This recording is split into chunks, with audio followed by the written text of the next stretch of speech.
Potassium dichromate जो है उसका फॉर्मूला होता है K2Cr2O7। ठीक है, पोटेशियम डाइक्रोमेट जो है उसका फॉर्मूला K2Cr2O7 है। तो उसके प्रिपरेशन के बारे में पढ़ना है कि उसको कैसे हम लोग प्रिपेयर करते हैं। तो सबसे पहली बात ये है, पोटेशियम डाइक्रोमेट का प्रिपरेशन जो है वो जिससे किया जाता है उसका नाम होता है क्रोमाइट ओर। ठीक है, जिस ओर से पोटेशियम डाइक्रोमेट को ऑब्टेन किया जाता है उसका नाम होता है क्रोमाइट ओर, FeCr2O4। ठीक है, देख सकते हैं यहाँ पे K2Cr2O7 is prepared from chromite ore जिसका फॉर्मूला FeCr2O4 है। ठीक है, Fe यहाँ पे आयरन है। तो इसमें जो है इसका अब प्रिपरेशन के लिए क्या क्या किया जाता है तो उसको वन बाय वन देखते हैं। तो सबसे पहले है preparation of sodium chromate. Sodium chromate, chromite ore से सबसे पहले सोडियम क्रोमेट जो है वो बनाया जाता है। तो सोडियम क्रोमेट बनाने के लिए क्या किया जाता है, तो यहाँ पे फाइनली पाउडर्ड ओर, जो क्रोमाइट ओर है FeCr2O4 है, उसको पाउडर्ड फॉर्म में लिया जाता है। तो फाइनली पाउडर्ड का मतलब बहुत अच्छे से उसको पाउडर्ड फॉर्म में उसको लाया जाता है, उस ओर को, क्रोमाइट ओर को। तो उस फाइनली पाउडर्ड ओर को मिक्स किया जाता है सोडियम कार्बोनेट के साथ Na2CO3। ठीक है, और तब उसको एक्सेस ऑफ एयर में हीट किया जाता है, तो उससे बनेगा सोडियम क्रोमेट। तो वही है, finally powdered ore is mixed with sodium carbonate and then heated with excess of air to form sodium chromate. उससे सोडियम क्रोमेट का फॉर्मेशन होगा। तो यहाँ पे इसका रिएक्शन है, FeCr2O4 है, Na2CO3 है, और एक्सेस ऑफ ऑक्सीजन में किया जा रहा है इसलिए यहाँ पे O2 है। तो जब इसको किया जा रहा है तो वैसे केस में बनेगा Na2CrO4, यही है सोडियम क्रोमेट।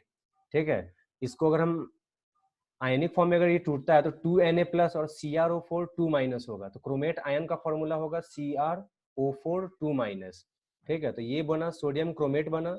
उसके अलावा ये Fe2O3 आयरन ऑक्साइड इसका बनेगा और कार्बन डाइऑक्साइड बनेगा, ये बाई प्रोडक्ट्स हुआ। मेन प्रोडक्ट जो है यहाँ पे Na2CrO4 है। तो इस तरह से सबसे पहला स्टेप जो है वो सोडियम क्रोमेट, क्रोमाइट ओर से सोडियम क्रोमेट बनाने का है। ठीक है, तो सोडियम क्रोमेट जो है बना लिया गया। अब उसके बाद जो है सोडियम क्रोमेट को, conversion of sodium chromate to sodium dichromate. ठीक है, सोडियम क्रोमेट को बदला जाता है सोडियम डाइक्रोमेट में। उसके लिए क्या किया जाता है, तो सोडियम क्रोमेट को सल्फ्यूरिक एसिड के साथ जो है उसको ट्रीट किया जाता है। ठीक है, तो it is done by treating sodium chromate solution with sulphuric acid.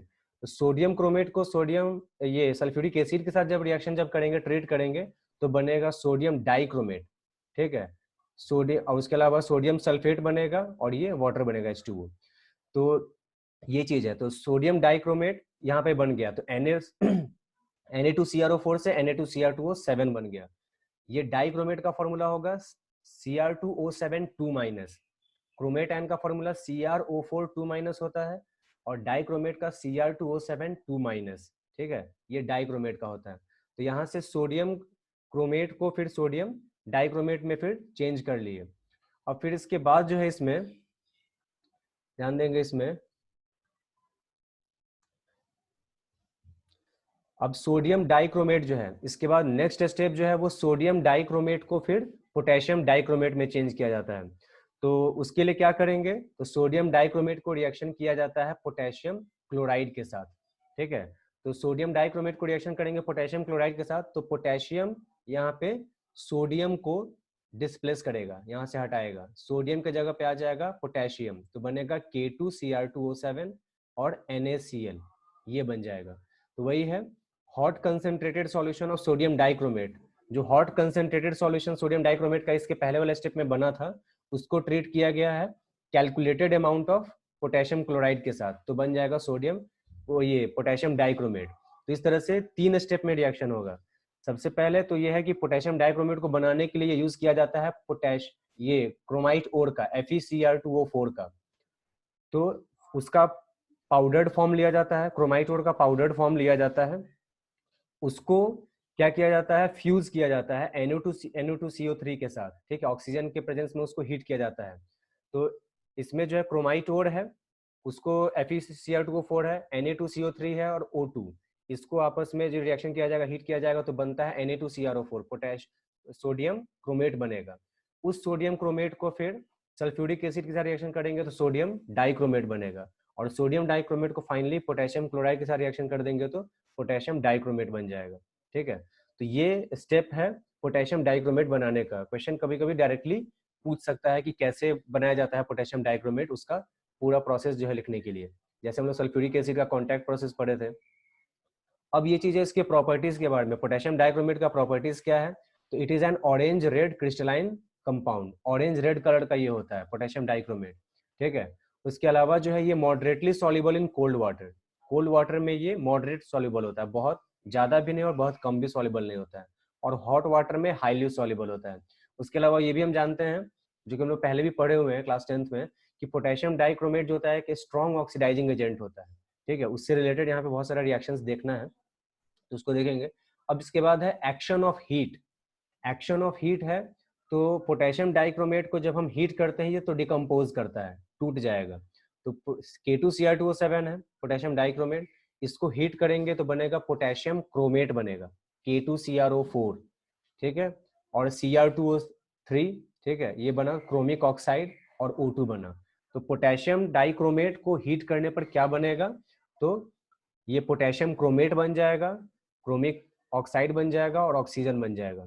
तो इस तरह का भी क्वेश्चन हो सकता है कि पोटेशियम डाइक्रोमेट को हीट करने पर क्या क्या प्रोडक्ट जो है वो बन सकता है, उसको रिएक्शन से दिखाने के लिए।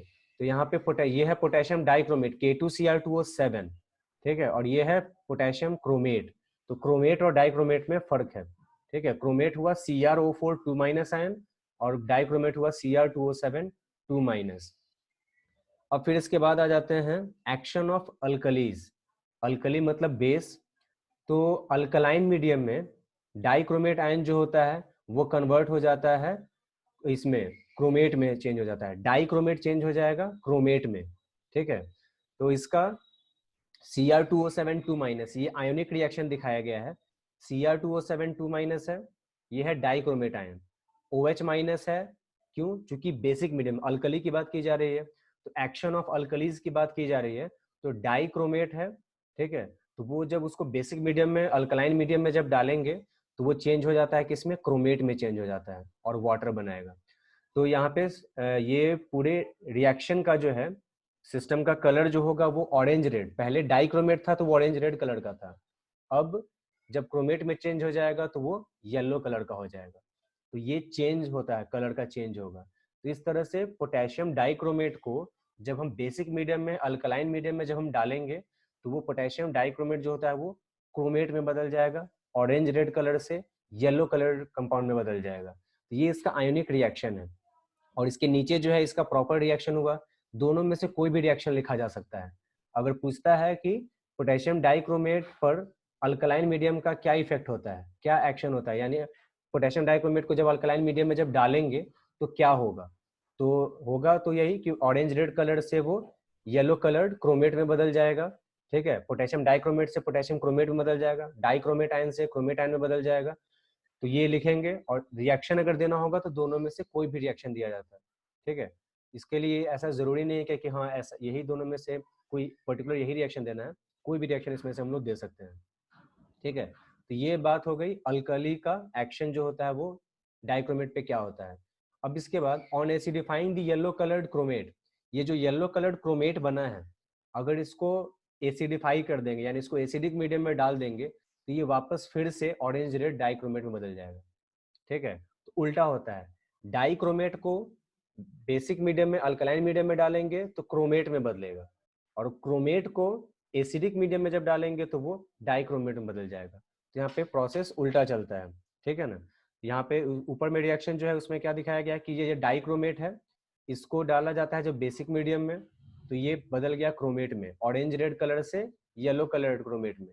और उसी क्रोमेट को जो येलो कलर का है उसको जब एसिडिक मीडियम में डाला जाएगा, एसिडिक मीडियम से H+ आएगा तो वो बदल जाएगा डाइक्रोमेट में, ठीक है। तो Cr2O7 2-, और उसके अलावा वाटर बनेगा। ये इसका इंपॉर्टेंट है ये चीज कि पोटेशियम डाइक्रोमेट पर बेसिक मीडियम में क्या उसका असर होता है, और फिर वापस उसको फिर इसमें हम चेंज कर सकते हैं, ठीक है।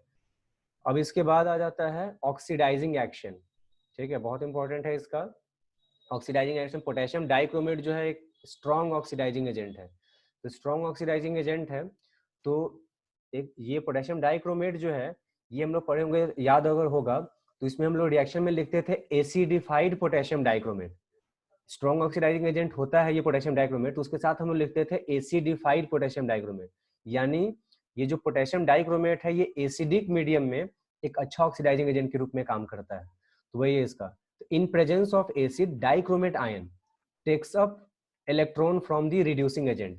हम जानते हैं कि ऑक्सीडाइजिंग एजेंट कौन होगा, जो दूसरे को ऑक्सीडाइज करे। तो दूसरे को ऑक्सीडाइज हम कर सकते हैं उससे हाइड्रोजन लेकर, ठीक है, उसको ऑक्सीजन देकर या उससे इलेक्ट्रॉन लेकर, ठीक है। ऑक्सीडेशन हम उसका इन तीनों तरीके से कर सकते हैं। तो ऑक्सीडाइज, किसी को दूसरे को ऑक्सीडाइज करने के लिए खुद को रिड्यूस करना होगा। तो ये एसिडिक मीडियम में पोटेशियम डाइक्रोमेट क्या करता है, तो रिड्यूसिंग एजेंट जो है सामने वाले से क्या करता है, इलेक्ट्रॉन्स लेता है। वो रिड्यूसिंग एजेंट क्यों है, क्योंकि वो हमको इलेक्ट्रॉन दे रहा है, उससे हम इलेक्ट्रॉन ले रहे हैं, तो वो हमको रिड्यूस कर रहा है और हम उसको ऑक्सीडाइज कर रहे हैं। ऑब्वियस सी बात है, अगर हम उसको ऑक्सीडाइज कर रहे हैं तो वो हमको रिड्यूस कर रहा है। तो वही चीज है, in presence of acid dichromate ion takes up electron from the reducing agent, reducing agent से इलेक्ट्रॉन ले लेगा and reduce to green coloured ion Cr3+, Cr3+ में चेंज हो जाता है, ठीक है। ये चीज इसमें आ जाएगा and hence acts as good oxidising agent. इस तरह से ये एक अच्छा ऑक्सीडाइजिंग एजेंट के रूप में काम करता है। तो पोटेशियम डाइक्रोमेट आयन जो है, पोटेशियम डाइक्रोमेट जो कंपाउंड जो है, ये एक अच्छा ऑक्सीडाइजिंग एजेंट कैसे है, तो ये जब इसको एसिडिक मीडियम में जब ये डाला जाता है तो ये रिड्यूसिंग एजेंट से इलेक्ट्रॉन्स ले लेता है, खुद को रिड्यूस करता है, जिसकी वजह से और खुद चेंज हो जाता है किसमें, Cr3+ में। इस तरह से ये अच्छा ऑक्सीडाइजिंग एजेंट के रूप में काम करता है।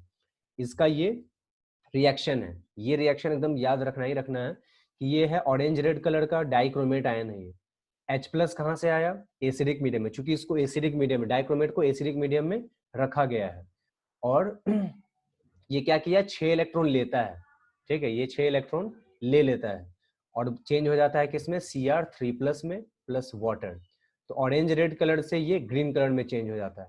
तो जैसे ही डाइक्रोमेट आयन को, तो डाइक्रोमेट आयन को जब हम बेसिक मीडियम में डालते थे तो वो क्रोमेट में चेंज होता था, ठीक है, और उसी डाइक्रोमेट आयन को जब हम एसिडिक मीडियम में जब हम डालेंगे तो वो चेंज हो जाएगा Cr3+ ग्रीन कलर वाले कंपाउंड में। वहां येलो कलर, बेसिक मीडियम में येलो कलर वाले में चेंज हो रहा था, एसिडिक मीडियम में ये ग्रीन कलर में चेंज हो रहा है। तो एसिडिक मीडियम में एक अच्छा ऑक्सीडाइजिंग एजेंट है, क्योंकि एसिडिक मीडियम में ये 6 इलेक्ट्रॉन्स जो है वो लेगा, किससे, रिड्यूसिंग एजेंट से। रिड्यूसिंग एजेंट से ये 6 इलेक्ट्रॉन ले लेगा, ठीक है। और इस तरह से ये रिएक्शन जो है उसको याद रखना है, इस रिएक्शन का आगे इसका एप्लीकेशन होगा। अब इस ये एक अच्छा ऑक्सीडाइजिंग एजेंट है, इसका कुछ कुछ एग्जांपल्स है, कैसे कैसे ये ऑक्सीडाइजिंग एजेंट के रूप में काम करता है, उसका एग्जांपल्स देखना है। अब जैसे ये देखो, oxidation of ferrous ion to ferric ion. Ferrous हम जानते हैं, फेरस का मतलब Fe पे +2 चार्ज और फेरिक का मतलब Fe पे +3 चार्ज। तो ये क्या करता है, पोटेशियम डाइक्रोमेट जो है वो फेरस को फेरिक में चेंज कर देता है। इसको हम रिएक्शन से कैसे दिखा सकते हैं, तो देखो Cr2O7 2- है, ये ऊपर वाला जो रिएक्शन जो हम लोग लिखे थे, ऊपर वाला ये जो रिएक्शन है उसको यहाँ पे लिखा गया। तो एसिडिक मीडियम में Cr2O7 2- H+ है, यहाँ पे एसिडिक मीडियम में 6 इलेक्ट्रॉन लिया, Cr3+ में चेंज हुआ प्लस वाटर, और ये क्या करता है, Fe2+ को Fe3+ में चेंज कर देता है। तो Fe2+ से Fe3+ में जाने के लिए एक इलेक्ट्रॉन रिलीज करना पड़ेगा, वही एक इलेक्ट्रॉन यहाँ पे निकला है, ठीक है। तो ऊपर वाले रिएक्शन में देख सकते हैं कि इसमें 6 इलेक्ट्रॉन है और इसमें एक इलेक्ट्रॉन है। तो दोनों को बैलेंस करने के लिए, जैसे एलिमिनेशन रिएक्शन में जैसे हम लोग करते हैं वैसे ही यहाँ पे काम करना है। यहाँ पे 6 इलेक्ट्रॉन है, यहाँ पे एक इलेक्ट्रॉन है, तो बैलेंस करने के लिए क्या कर देंगे, इसमें 6 से मल्टीप्लाई कर देंगे, ठीक है, इलेक्ट्रॉन को बैलेंस कर देना है। और उसके बाद क्या कर देना है, ये 6 से मल्टीप्लाई कर देने का, जब 6 से ये मल्टीप्लाई होगा तो ये हो जाएगा 6 Fe2+, 6 Fe3+, 6 इलेक्ट्रॉन, ठीक है, ये हो जाएगा। अब उसके बाद क्या कर देना है, दोनों को ऐड कर देना है। तो दोनों को जब ऐड कर देंगे तो LHS में 6 इलेक्ट्रॉन है और इधर RHS में 6 इलेक्ट्रॉन है, तो दोनों कट जाएगा, ठीक है। तो उसके बाद जो बचेगा ओवरऑल ये बचेगा, ये रिएक्शन, ठीक है। तो इस तरह से ये रिएक्शन जो है वो, तो क्वेश्चन इस तरह से पूछेगा कि जो पोटेशियम डाइक्रोमेट Fe2+ को Fe3+ में जो ऑक्सीडाइज करता है, फेरस आयन को जो ऑक्सीडाइज करता है, उसको रिएक्शन से दिखाने के लिए, तो ये रिएक्शन जो है वो इस तरह से दिखा सकते हैं। या फिर कभी कभी क्वेश्चन इस तरह से भी पूछता है कि यही रिएक्शन को क्या कर देगा, दे देगा, और इसका कुछ पार्ट जो है वो मिसिंग रख देगा, तो बाकी पार्ट को लिखना होगा तुम लोगों को, ठीक है। तो ये चीज हो जाता है। इस तरह से ये एक एग्जाम्पल हुआ था, यानी किसी का भी एक ये रिएक्शन तो याद रखना ही रखना है। पोटेशियम डाइक्रोमेट का जब ऑक्सीडाइजिंग एक्शन वाला जो भी रिएक्शन होगा तो उसका एक रिएक्शन, एक पहला रिएक्शन ये तो जरूर होगा, उसके बाद दूसरा रिएक्शन डिपेंड करेगा कि किसको हम ले रहे हैं। यहाँ पे फेरस को लिए थे तो वो फेरिक में चेंज करा था, तो दूसरा रिएक्शन ये था। अब उसी तरह से सल्फाइड को ये सल्फर में बदल देता है। सल्फाइड सल्फाइड होता है S2 माइनस, S पे 2 माइनस, 2 नेगेटिव चार्ज, और सल्फर, सल्फर का मतलब हुआ उस पर 0 चार्ज। सल्फर एटम है तो सल्फर जो है वो ऐसे केस में उस पर चार्ज 0 होगा, ठीक है। तो जिसपे नेगेटिव चार्ज है, तो नेगेटिव चार्ज से 0 चार्ज आने के लिए उसको ऑब्वियस बात है इलेक्ट्रॉन लूज करना पड़ेगा, यानी सल्फाइड जब सल्फर में बदलेगा तो उसका ऑक्सीडेशन होगा। तो ये S2 माइनस ये किस में चेंज हो रहा है, S में, सल्फर में चेंज हो रहा है, तो ये 2 इलेक्ट्रॉन निकालेगा, ठीक है, 2 इलेक्ट्रॉन रिलीज करेगा। S2 माइनस से S में आने के लिए 2 इलेक्ट्रॉन्स रिलीज करेगा, लूज करेगा, ठीक है। तो यहाँ पे देख लो, अब इसमें 2 इलेक्ट्रॉन है और इस रिएक्शन में 6 इलेक्ट्रॉन्स हैं, तो बैलेंस करने के लिए क्या करेंगे, 3 से मल्टीप्लाई करेंगे, तो 3 2 जा 6 इलेक्ट्रॉन हो जाएगा। और ये 3 से मल्टीप्लाई कर देने के बाद जो रिएक्शन आएगा उसको किस में जोड़ देंगे, इसमें जोड़ेंगे, ठीक है। फिर 6 इलेक्ट्रॉन कट जाएगा और जो बचेगा वो लिख देंगे, ठीक है। तो ये तरीका होता है किसी में भी। सल्फर डाइऑक्साइड को सल्फेट में बदल देता है, ठीक है। पोटेशियम डाइक्रोमेट सल्फर डाइऑक्साइड को ऑक्सीडाइज करके सल्फेट में चेंज कर देगा। सल्फर डाइऑक्साइड में सल्फर का ऑक्सीडेशन स्टेट जो होता है +4 होता है, और सल्फेट में निकालेंगे तो +6 हो जाता है। तो +4 से +6 में जाने के लिए 2 इलेक्ट्रॉन लूज करना होगा, ठीक है। तो यहाँ पे भी ऑक्सीडेशन हो रहा है, तो इसका कैसे दिखा सकते, ये सल्फर डाइऑक्साइड है, ये वाटर है, ठीक है, तो ये सल्फेट में बदल जा रहा है। H प्लस 2 इलेक्ट्रॉन, 2 इलेक्ट्रॉन निकाला, तो फिर इसमें भी इलेक्ट्रॉन को बैलेंस करने के लिए 3 से मल्टीप्लाई करना पड़ेगा। तो इसमें वही चीज है कि ये रिएक्शन तो याद रखना ही है, और उसके अलावा हर एक का, फेरस को फेरिक में बदलता है ये वाला रिएक्शन, सल्फाइड को सल्फर में बदल दे रहा है ये रिएक्शन, ठीक है। सल्फर डाइऑक्साइड को सल्फेट में जो बदल रहा है उसका रिएक्शन याद रखना होगा। और तब उसके बाद अब जैसे ये वाला जो रिएक्शन जो ऐड करके आया वो रिएक्शन याद करने की जरूरत नहीं है, उतना याद करेंगे तो दिमाग खराब हो जाएगा। उसमें जो है एक रिएक्शन ये याद कर लेना है, और दूसरा ये वाला सल्फाइड को कैसे सल्फर में बदल रहा है वो याद कर लेंगे, फिर दोनों को ऐड कर देंगे तो उसके बाद आ जाएगा। आयोडाइड आयन को आयोडीन में बदल देता है, I माइनस को I2 में, तो नेगेटिव चार्ज से फिर I2 में आयोडीन का ऑक्सीडेशन स्टेट 0 होगा, तो नेगेटिव चार्ज से 0 में आने के लिए इलेक्ट्रॉन लूज करना होगा, ठीक है। तो 2I माइनस है, ये I2 में चेंज होगा, 2 इलेक्ट्रॉन निकाला, फिर इलेक्ट्रॉन को बैलेंस करने के लिए 3 से मल्टीप्लाई करेंगे और फिर ऊपर वाले रिएक्शन में जोड़ देंगे, ठीक है। ऑक्जिलेट आयन, ऑक्जिलेट आयन जो होता है C2O4 2 माइनस होता है, ऑक्जिलेट आयन C2O4 2 माइनस ये है, इसको बदल देता है कार्बन डाइऑक्साइड में, ठीक है। तो ये वाला नाइट्राइट आयन है उसको नाइट्रेट में बदल देता है। नाइट्राइट आयन NO2 माइनस होता है, नाइट्रेट होता है NO3 माइनस। तो यहाँ पे भी NO2 माइनस में N का जब ऑक्सीडेशन स्टेट जब निकालेंगे, ठीक है, तो N का X मान लेंगे, ऑक्सीजन का -2 होता ही है, तो X माइनस 4 इजिकल टू -1, तो N का आएगा +3, और NO3 माइनस वाले में क्या आएगा, यहाँ पे ये -6 हो जाएगा, तो इसका N का +5 आ जाएगा, ठीक है। तो इस तरह से +3 से +5 में गया। नाइट्राइट से नाइट्रेट में जाने के लिए ये इलेक्ट्रॉन रिलीज करेगा, तो इसका ऑक्सीडेशन होगा, तो ये भी रिएक्शन याद रखना होगा।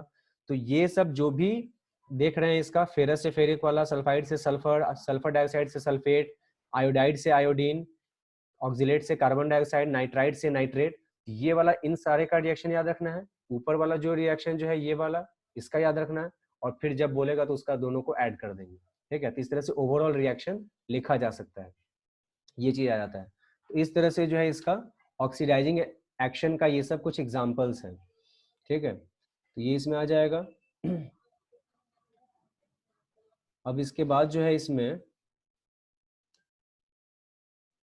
इसका देख सकते हैं ये वाला, फिर रिएक्शन है फॉर्मेशन ऑफ क्रोमाइल क्लोराइड, ठीक है। ऑक्सीडाइजिंग एक्शन वाला पोटेशियम डाइक्रोमेट का जो भी रिएक्शन था यही सब था, ये सब को अच्छे से देख लेना है। अब उसके बाद जो है फॉर्मेशन ऑफ क्रोमाइल क्लोराइड जो होता है वो कैसे होता है, तो ये जो solid potassium dichromate when heated with concentrated sulphuric acid, potassium dichromate लेना है, उसको हीट करना है किसके साथ, कंसंट्रेटेड सल्फ्यूरिक एसिड, ठीक है। तो वैसे केस में क्या हो जाएगा, या फिर जैसे और सॉल्युबल क्लोराइड जैसे कि NaCl KCl, ये सब में से कोई भी, ठीक है, सॉल्युबल, ये सब सॉल्युबल होता है, वाटर में सॉल्युबल होता है। तो लेना है पोटेशियम डाइक्रोमेट लेना है, पोटेशियम क्लोराइड या सोडियम क्लोराइड लेना है, और sulphuric acid, concentrated sulphuric acid. इनको जब आपस में जब हीट जब किया जाएगा तो KHSO4 बनेगा, पोटेशियम हाइड्रोजन सल्फेट, NaHSO4 बनेगा, सोडियम हाइड्रोजन सल्फेट, और क्रोमाइल क्लोराइड। ठीक है, ये क्रोमाइल क्लोराइड जो है इसका बन जाएगा। ठीक है, ये क्रोमाइल क्लोराइड का कलर क्या होता है, तो रेड, रेड कलर का ये होता है। ठीक है, तो और ये वोलाटाइल ऑयली जो होता है लिक्विड होता है ये।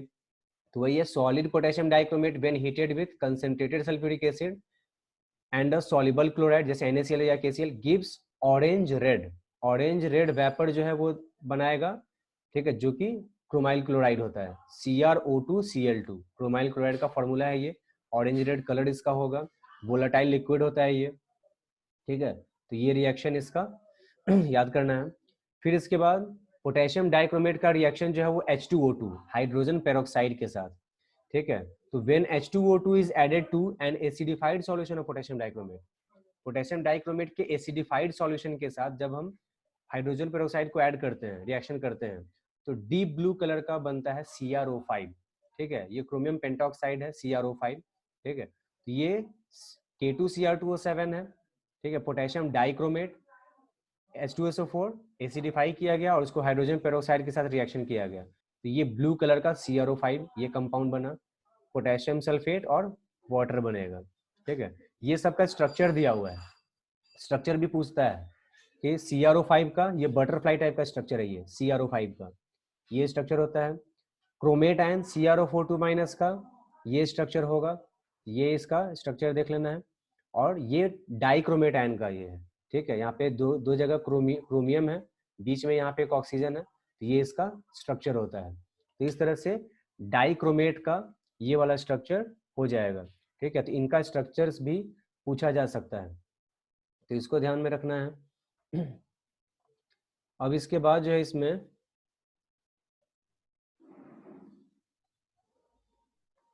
पोटेशियम पर मैग्नेट का है। ठीक है, ये पोटेशियम डाइक्रोमेट वाला टॉपिक जो है वो खत्म है। ठीक है, पोटेशियम डाइक्रोमेट जो है वो कैसे बनता है, उसके अलावा पोटेशियम डाइक्रोमेट का कुछ प्रॉपर्टीज है, फिर उस पर अल्कली का क्या एक्शन होता है, फिर उसके अलावा जो होता है एसिडिक मीडियम में किस तरह से एक अच्छा ऑक्सीडाइजिंग एजेंट के रूप में काम करता है, वो चीज़। पोटेशियम डाइक्रोमेट को हम यूज़ करके क्रोमाइल क्लोराइड कैसे बना सकते हैं, पोटेशियम जो कि ऑरेंज रेड कलर का होता है, पोटेशियम डाइक्रोमेट को यूज़ करके हम CrO5 जो है, ठीक है, क्रोमिक एसिड उसको ऐसे बोले, जैसे CrO5 क्रोमियम पेंटाऑक्साइड वाला डीप ब्लू कलर का होता है, तो वो कैसे बना सकते हैं। तो ये वाला जो है उसका ये सब पोटेशियम डाइक्रोमेट के अंदर है। अब उसके बाद जो है वो पोटेशियम पर मैग्नेट का ये पढ़ना है। ठीक है, तो इसमें